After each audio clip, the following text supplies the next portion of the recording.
The X-Men have been around since September 1963, and in them 50 plus years they have near enough been on every single format possible. They've been in films, movies, cartoons, comic books, video games, books, you name it, it's been there except one. It's not had a live action TV series.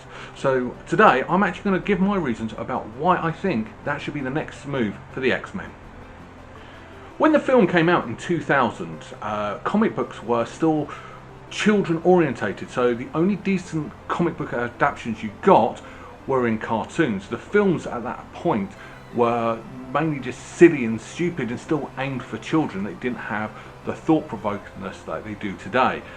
I mean, I know Blade came out a few years earlier and that was a bit serious, but the majority of them were still silly. And then X-Men got released in 2000. It changed the public's perception of what comic book movies are, and that's what the X-Men are good at, changing public perception of things that's going on. Now since then the movies have had its ups and its downs, but ultimately it's what kick-started off. Nowadays Disney owns the rights to the X-Men after buying out 20th Century Fox, which a lot of fans were quite happy about. So the ultimate question we're getting at the moment is, when is the X-Men going to be introduced into the MCU? Is that going to be the next big milestone in the MCU? And if you look around on YouTube, there are hundreds of videos about what the next X-Men movie is going to be, how it's going to fit in the MCU. As I said, there's hundreds of them and they all have valid points. But I'm going to do something different. I'm talking about TV series because that's the one media the X-Men hasn't had. Now it's had a couple of TV series, live action at least, TV series based on this property. You've had Legion, who was Charles Xavier's son, and you've also had The Gifted, but you've not actually had the X-Men on a TV series. Why do I think that it should though? Well, first of all, go and watch the animated series from the 90s. When we got Disney Plus in this household, that was the first thing I actually watched. I actually watched the entirety of the X-Men animated series, and they're fantastic. They are not childish, they are very thought-provoking, but has the core means of what to be X-Men. I mean, you have to look at it all. The X-Men are literally the embodiment of minorities. Doesn't matter what minority, because they're mutants, they symbolise all of them. Racism, sexism, it tackles things of LGBT. Yeah, all of that is symbolised within the X-Men, and this kids TV show actually pulled that off and showed diversity at its brutal core. And that's not something the films, although the films touch on it, it only touches on it, whereas the cartoon TV series delved into it a lot more. And that's what you need the TV series. Rather than a 2-hour movie, you've got 20 odd episodes to actually tell a complete story within a 45-minute segment. You can have literally one episode or 2 or 3 episodes telling a story, or you can have a whole season-long arc, but you get all of that across. The other thing you need to look at about the TV series is how they can actually tell the actual story of the X-Men. I mean, the X-Men have got so many good stories. I mean, I've got some of my personal X-Men. You've got the Dark Phoenix saga. Bear in mind, that's just the ending of the original Phoenix saga. There was a lot more to it to start with. You've got the Wolverine standalone story, and you've got X-Men Gifted. X-Men Gifted probably has one of the highest death counts in X-Men history. Nothing the film's done like that at all. So you can tell these stories in a lot more in-depth. As I said, the Phoenix saga. Now we've had 3 versions of screen versions of the Phoenix saga, and bizarrely enough, the cartoon TV series is the most accurate, especially as it was told over half a season. It had 2 episodes that had nothing to do with it, but it just sort of led into it and built it up. Then you had the original Phoenix saga, and then you had the bits in between that led up to the Dark Phoenix saga. And bear in mind, the 2 big screen adaptations have only been of the Dark Phoenix saga.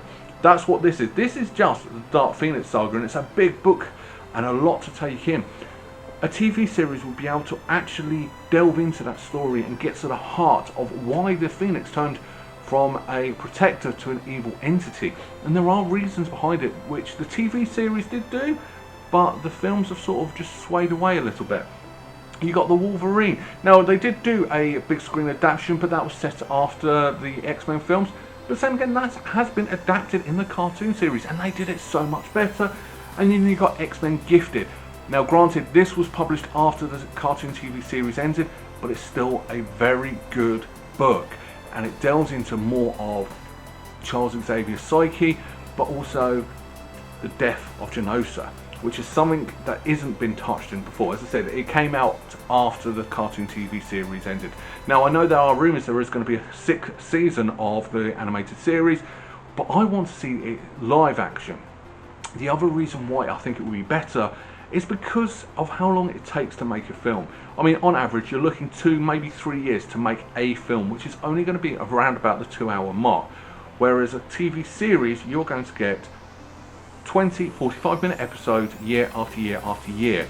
So you're going to get a bit more of a faster turnaround, and you can actually pull out some of the real world events that are actually happening today and stick it into the TV series with only a few weeks to a few months of from when it happened to showing up on TV, which would work in the X-Men franchise. This whole Black Lives Matter thing that's going on at the moment, you can actually incorporate that into the X-Men because they are the ultimate symbol of diversity.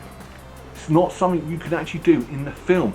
If you start doing a film and added that to a film now, you're not going to see it until 2022 at the earliest. Maybe 2023 will be a more realistic target. The other thing is the core group. That's one thing that the X-Men is brilliant. I mean, there's 3 X-Men stories here, and all 3 of them have different lineups, and that's something you can do with a TV series as well. You don't even have to do it at the end of the series. Halfway through, someone annoys the creators. Okay, you're gone. Let's have a new X-Men come in and take it over. You only want to do it in a couple of episodes? That's great. Only do a couple of episodes, we can tell your story. But you can also have like episodes where it's just predominantly about a villain. Why are they villainous? You can explore their backstory. Not something you can do on the big screen. You'll only at most have a brief flashback. But with a TV series, you can actually explain a lot more and actually have a lot more heart to that villain story. You might feel sympathetic to that villain about why they are being villainous. We all are to Magneto, and to some extent Mystique, but they're the only 2 villains that are fleshed out on the big screen. And yeah, there's just so much more you can do with a TV series. And as I said, with the animated cartoon series, there's others as well. I mean, X-Men Evolution was another good anime cartoon series that actually was fleshed out and had heart. The films are very, very, very action orientated. You don't actually have to have every single episode of a TV series action orientated. Best example is actually have a look at the Arrowverse. Now I know I'm swearing here and I know they're the enemy, but the Arrowverse has done a very good job of fleshing out some of their characters and also some of their minor characters as well, and put it out there to a larger audience. They've done their big Crisis on Infinite Earths crossover, which was fantastic, and it worked because everything was so fleshed out, and MCU had Infinity War, which was fleshed out over 20 films. But you're not going to get that with a film series for the X-Men. You need a lot more longer time to actually build it up. You don't actually have to have it included in the MCU. In some aspects it might not work with being in the MCU, but it might work. It's a very fine line. But this is the one thing we are as fans are wanting. We want to see the X-Men on a live action thing. Now me personally, I do honestly believe it would work better as a TV series. What do you think? Do you think I'm completely wrong? Would you rather see a big screen version of it, or would you rather see a TV series of it? Let me know in the comments below. I'd love to have a discussion with you about your opinions on that. But other than that, that's my thoughts about why I think the X-Men should be a TV series, and I look forward to seeing you next week with another film thoughts. Thank you very much. Bye bye.